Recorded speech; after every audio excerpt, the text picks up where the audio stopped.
We've already listed your Honda for sale, Mom announced at our weekly family dinner, not even looking up from her plate. Sarah's wedding venue deposit is due next week. I carefully set down my fork, watching my sister's smug smile grow wider. The cheap diner's fluorescent lights cast harsh shadows across our booth, making the scene feel even more surreal. That car is in my name, I said quietly. Oh please, Dad jumped in. We co-signed when you were 19. You're 28 now, still driving that same old Honda while living in that tiny apartment. Sarah needs this. She's marrying into the Thompson family. We can't have a shabby wedding. Sarah nodded enthusiastically. The Thompsons expect a certain standard. Besides, James barely uses that car anyway. He's always taking the bus or walking. If they only knew why I rarely drove that Honda anymore. The car is worth maybe $5,000. I pointed out. The venue deposit alone is $30,000. Every bit helps, Mom snapped. You need to contribute to this family for once. Your sister has a real career, a real future. What do you have? That little computer job you never talk about. I stayed silent, thinking about the real reason I took buses and walked everywhere. About the fleet of vehicles safely stored in my private garage across town. About the fact that I owned this entire block of buildings, including the diner we were sitting in.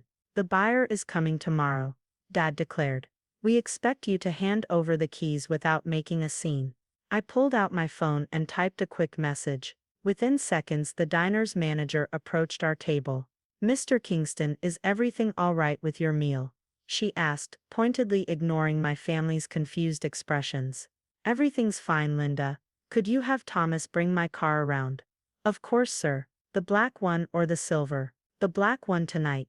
My family's faces shifted from confusion to shock as Linda hurried away. Mom was the first to recover. What's going on? Who is she talking about?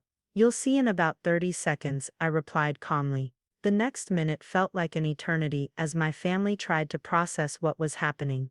Then we heard it. The distinctive purr of a V12 engine pulling up outside the diner.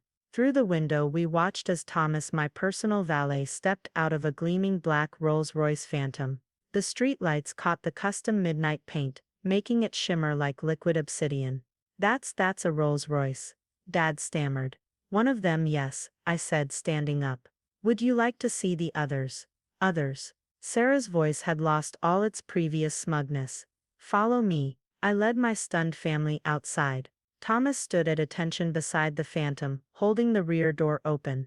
Good evening, Mr. Kingston, he said professionally. Evening, Thomas. We'll be making a quick trip to the garage tonight. My family hesitated before climbing into the car's plush interior. The hand-stitched leather seats and burled walnut trim were a far cry from their expectations of my little computer job.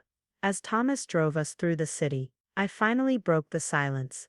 That Honda you're planning to sell, I keep it as a reminder of where I started, but I haven't actually needed it for the past 5 years.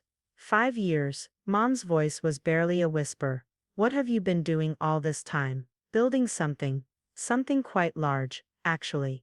While you were all focused on Sarah's real career and the Thompson family's expectations, I was quietly becoming one of the largest tech entrepreneurs in the city. Thomas turned down a private drive, approaching what appeared to be an ordinary parking structure. But as we descended into the underground levels, the true nature of the building became clear. The garage doors opened to reveal a climate-controlled showroom housing over 20 luxury vehicles. Ferraris, Lamborghinis, Bentleys and more, each one immaculately maintained. Welcome to my actual car collection, I said as Thomas parked the Phantom. That Honda you're so eager to sell. It's worth about the same as one of these cars' annual maintenance bills. My family stumbled out of the Rolls-Royce, their eyes wide as they took in the multi-million-dollar collection. But, how? Sarah managed to ask. Remember that little computer job you all dismissed? I founded Kingston Technologies. We're now valued at over $3 billion. Dad grabbed a nearby pillar for support. Kingston Technologies. The AI company that's been all over the news. The same one. We're revolutionizing artificial intelligence applications in healthcare. That tiny apartments I live in. I own the entire building. Actually, I own most of this neighborhood. Mom sank onto a nearby bench, her face pale. Why didn't you tell us? Would you have believed me? You were all so convinced I was a failure. It was easier to let you think that while I built something meaningful. But surely you could have said something, Sarah protested. Especially about all this. She gestured at the cars. Like you said something when you spread rumors about my dead-end job to the Thompson family. Or when you told your fiancé I couldn't afford a proper wedding gift. Sarah had the grace to look ashamed.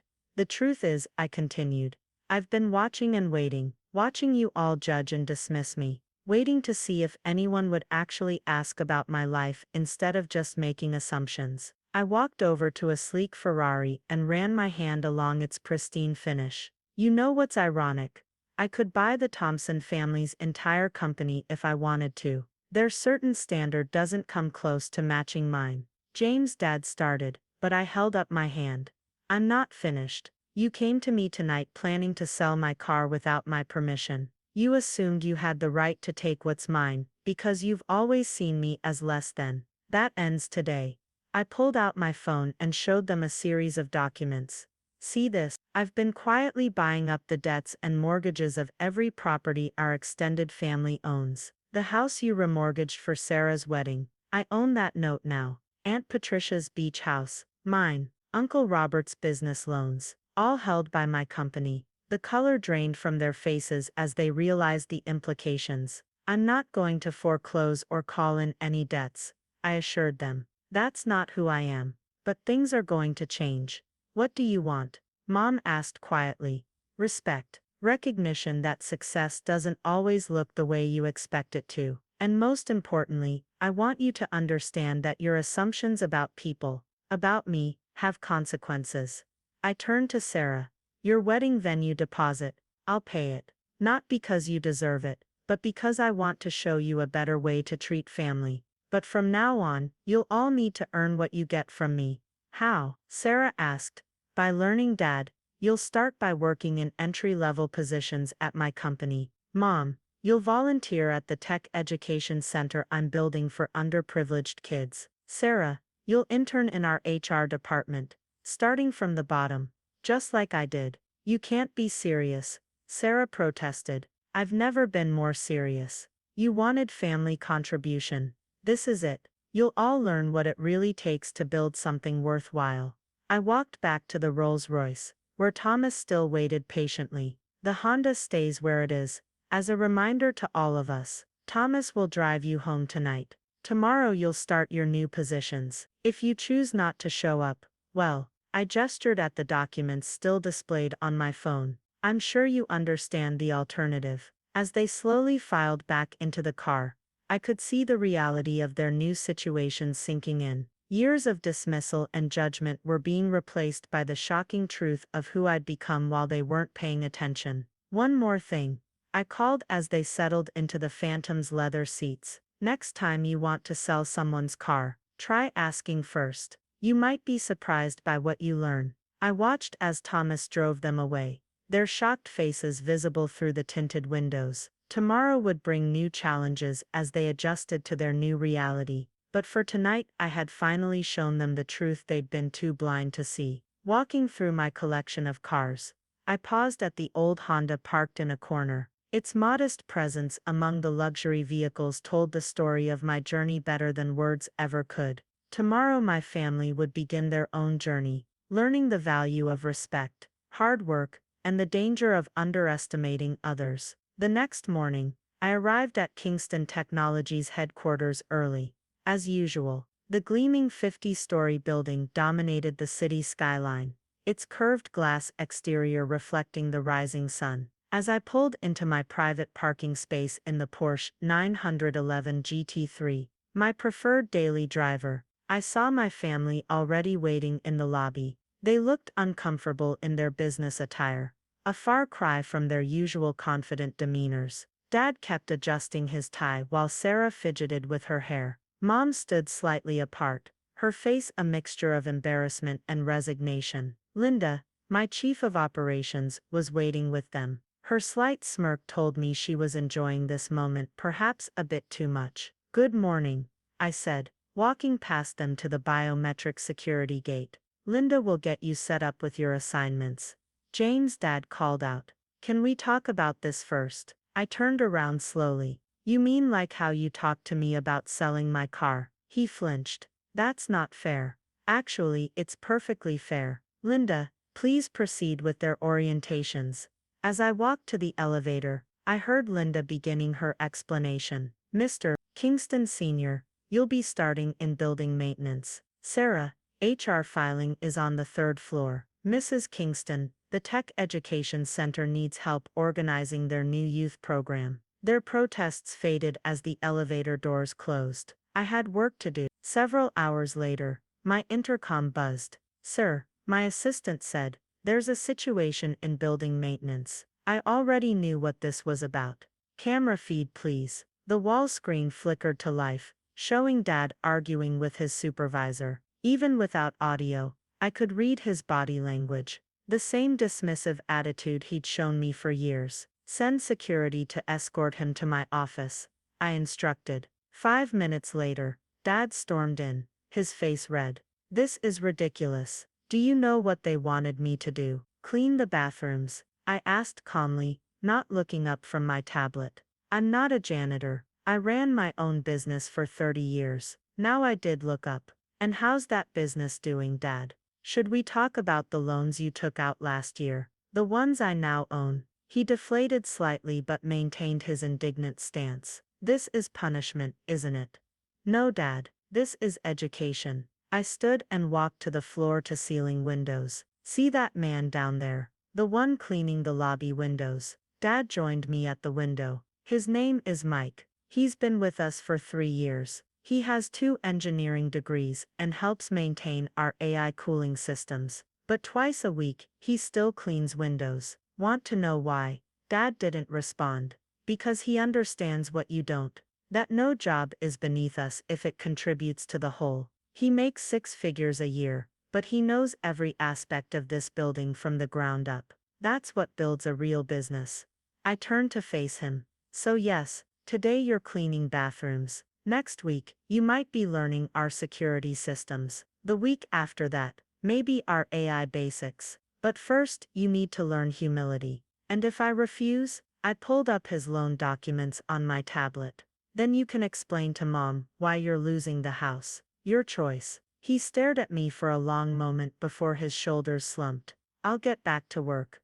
Good choice. As he reached the door, he paused. That car collection. How long? 5 years of careful collecting. Every time you bragged about Sarah's promotion or mocked my little computer job, I bought another one. He nodded slowly and left. The afternoon brought Sarah's turn. She burst into my office without knocking, waving a stack of papers. Filing, really? I have an MBA. And I have a multi-billion-dollar company. Guess which one matters more in this building? The Thompsons will hear about this. Do you know how embarrassing? Actually, I cut her off. Bradley Thompson already knows. We play golf together monthly. His company uses our AI systems. That stopped her cold. What? In fact, he's the one who suggested this approach. Seems he's not too impressed with how his future in-laws treat family. Sarah sank into a chair, her face pale. Bradley knows everything. Everything. Including how you told him I couldn't afford a proper wedding gift. He found that particularly interesting, considering he's been trying to get a meeting with Kingston Technologies CEO for months. I didn't know, obviously, but now you do. So would you like to return to your filing, or should I call Bradley and tell him the wedding's off? Bang. The wedding's off. She stood up shakily. I'll get back to work. Smart choice. Mom lasted until evening before seeking me out. I was in my private garage, checking on the Honda they'd tried to sell. Your father's hands are blistered, she said quietly from behind me. He'll learn to wear gloves. And Sarah's crying in her apartment. She'll learn humility. And me? Mom's voice cracked slightly. What am I supposed to learn? I turned to face her. The same thing I had to learn. That worth isn't measured by appearances or expectations. We really messed up, didn't we? Yes. She walked over to the Honda, running her hand along its hood. I remember when you bought this. Your father said it was a waste of money. It was all I could afford then. But I had plans. And now, she gestured at the luxury cars surrounding us. Now I have different plans. The question is, are you all willing to be part of them? Really part of them, not just when you need money or status. Mom was quiet for a long moment. What does that look like? It looks like Dad learning every aspect of my business from the ground up. Like Sarah understanding that real success comes from building things, not marrying into them. Like you helping kids learn the skills I had to teach myself. And then maybe we can be a real family again. One built on respect, not expectations. She nodded slowly. I'll talk to them. But James? Yes, keep the Honda. We need the reminder. As she left, I smiled slightly. Maybe there was hope for them after all. But first, they had a lot more learning to do. Dad had bathrooms to clean. Sarah had files to organize. And Mom had young minds to help shape. And I had a family to rebuild, one humbling lesson at a time. The Honda would stay right where it was, a constant reminder of where we'd all started, and how far we still had to go. 3 months later, the changes in my family were becoming evident. Dad's hands had call used from honest work. Sarah's designer clothes had been replaced by practical office wear. And Mom was actually smiling when she talked about her students at the tech center. But I knew the real test was coming. The Thompson family had requested a meeting, all of them. Bradley, his parents, and their board of directors. The kind of meeting that would have sent my family into a social climbing frenzy just months ago. I scheduled it for a Tuesday morning, and deliberately didn't tell my family. As I sat in the conference room, watching the Thompsons file in, I caught Bradley's subtle nod. He'd kept our arrangement quiet, just as promised. Welcome to Kingston Technologies. I greeted them. I believe you know my senior maintenance supervisor. Right on cue, Dad walked in, pushing his cleaning cart. He froze when he saw the Thompsons. James, I can come back, he started. Actually, I'd like you to stay. Mr. Thompson, this is my father. He's been learning our operation from the ground up. Bradley's father raised an eyebrow. Interesting management style. We believe in understanding every level of the business. I replied smoothly. Sarah, could you bring in the presentation materials? My sister walked in with a stack of files, her face flushing when she saw her fiancé. Bradley smiled warmly at her, and some of her tension eased. Mom, I called out. Are your students ready? Mom entered with 5 teenagers from her tech program, each carrying tablets with our latest AI demonstrations. The next hour was enlightening. Dad, despite his embarrassment, expertly explained our building's integrated systems. Knowledge gained from 3 months of hands-on work. Sarah efficiently organized the presentation materials, her MBA finally being put to practical use. And Mom's students demonstrated our AI applications with an enthusiasm that clearly impressed the Thompson board. As the meeting concluded, Bradley's father turned to me. I must admit, Mr. Kingston, this isn't what I expected. When Bradley told me about your unique approach to family business, I was skeptical. And now I see why our company has been struggling to compete with your innovations. You've built something remarkable here. He glanced at my family. All of you have. After the Thompsons left, my family lingered in the conference room. The silence was heavy with unspoken words. You planned this, Sarah finally said. Yes. Why? Because you needed to see yourselves through different eyes. Not as social climbers or status seekers, but as people who can contribute real value. Dad set down his cleaning supplies. Those systems, I explained. I never would have understood them if I hadn't started with maintenance. That's right. And the filing? Sarah asked. All those contracts and proposals gave you actual insight into how a billion-dollar company operates, instead of just an MBA's theoretical knowledge. Mom smiled at her former students as they packed up their tablets. These kids, they remind me of you, James, always seeing possibilities we missed. Now you're helping them realize those possibilities instead of dismissing them. I walked over to the window, looking down at the city we'd all seen so differently 3 months ago. The Honda is still in the garage, I said quietly. Would you like to know why I really keep it? They gathered around me, changed people from who they'd been that night in the diner. It's not just about remembering where I started, it's about remembering who I wanted to become. Not someone who lords their success over others, but someone who uses it to lift people up. I turned to face them. Even people who tried to sell my car. Dad chuckled, then grew serious. We were wrong. About everything. Yes, you were. But that's not what matters now. What matters is what you've learned. Sarah wiped her eyes. Bradley knew all along, didn't he? About the car. About this company. He did. And he waited to see if you'd learn what really matters. And did I? You're getting there. All of you are. Mom touched my arm gently. What happens now? Now, Dad becomes our systems integration manager, if he wants the job. Sarah, our contract management department needs a director who understands both theory and practice. And Mom, that tech center is just the beginning of our education initiative. Real jobs, Dad asked, not just lessons. You've earned them, not because you're family, but because you've learned what it takes to build something worthwhile. And the Honda? Sarah asked, stays exactly where it is, because sometimes we all need a reminder of where we came from, and how far we can go if we just open our eyes to the possibilities. As they left my office that evening, I watched them walk together toward the parking garage. No more judgment, no more dismissal, just a family who had finally learned to see beyond appearances. The Honda sat in its special spot,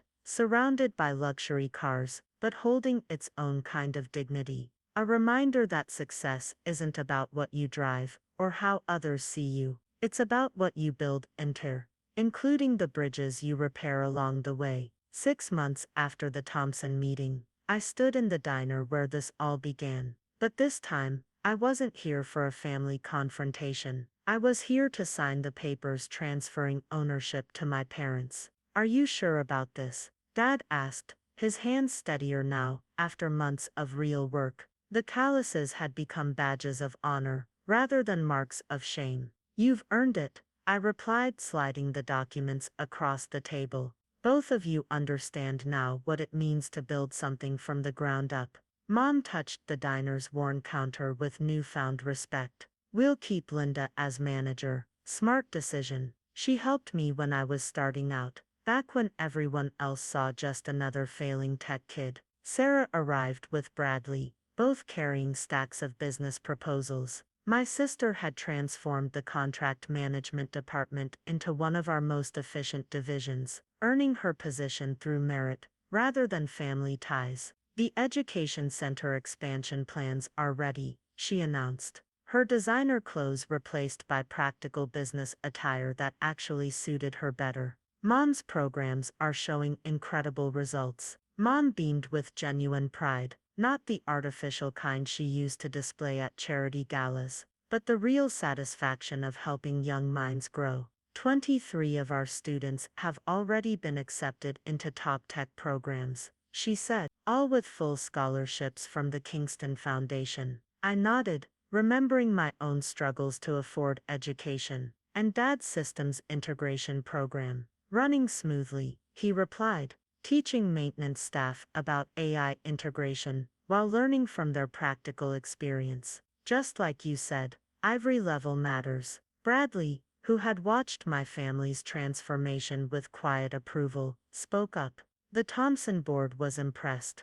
They're ready to move forward with the merger. On our terms, I asked. On fair terms, he corrected. Which is what you wanted all along, isn't it? I smiled, thinking about the Honda still parked in my garage. Fairness is everything. Just then Linda approached with coffee. Your usual Mr. Kingston. James, I corrected. And yes, but serve it in the chipped mug. She understood immediately, bringing out the old coffee mug I used to drink from when I was building my company in secret. Keep that mug here, I told my parents. Like the Honda, some reminders are worth preserving. Sarah touched her engagement ring, no longer a symbol of social climbing, but a token of genuine partnership. Bradley and I are changing the wedding plans.